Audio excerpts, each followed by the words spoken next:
Hey YouTube, this is another video that's sort of bushcraft but not bush food.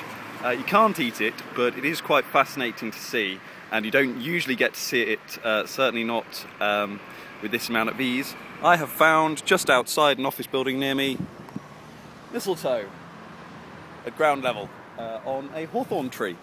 And usually you see mistletoe quite high up. It's famously, of course, associated with oaks.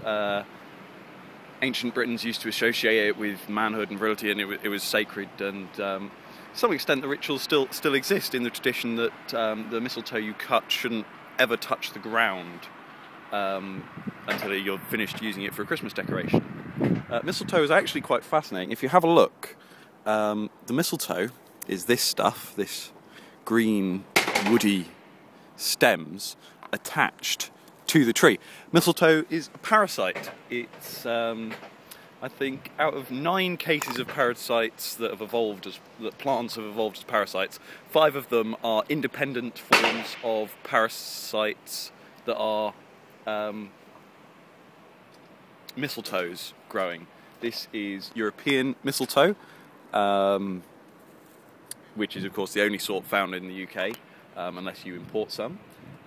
Got no berries on right now, but they are white round berries, so you pluck them off and you get to steal a kiss, but they're not actually very good for you. They'll give you diarrhea, lower your blood pressure, and generally all round not well at all. Whereas some people have claimed they've got anti-cancer properties. As far as I can tell, it's a load of hoo-ha.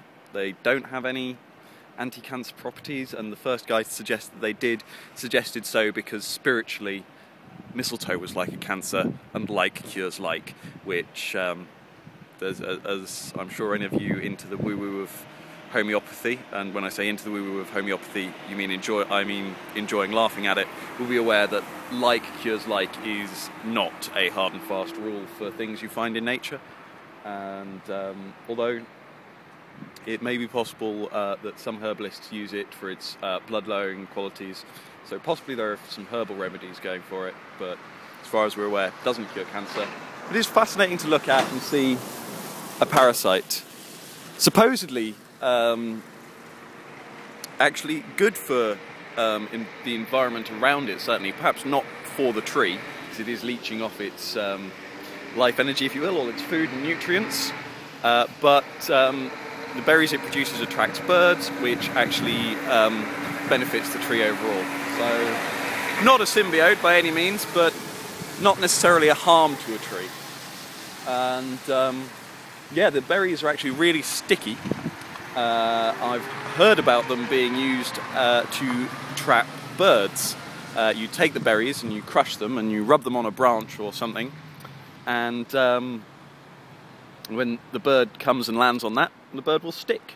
The reason the berries are so very sticky is because when a bird, what you might see in the UK, especially, well, you might see in the UK, across the rest of Europe as well, is the mistle thrush, which looks like a song thrush pretty much, but it likes mistletoe, not snails.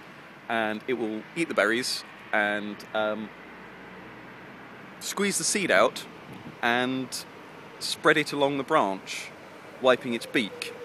And the seed is sticky, and that's why you can use it to trap birds, and the seed gets stuck to the tree and then eventually grows into the tree, and that's how you get a new parasite of mistletoe on your tree. So thanks very much YouTube, I hope the traffic noise wasn't too bad. Bye.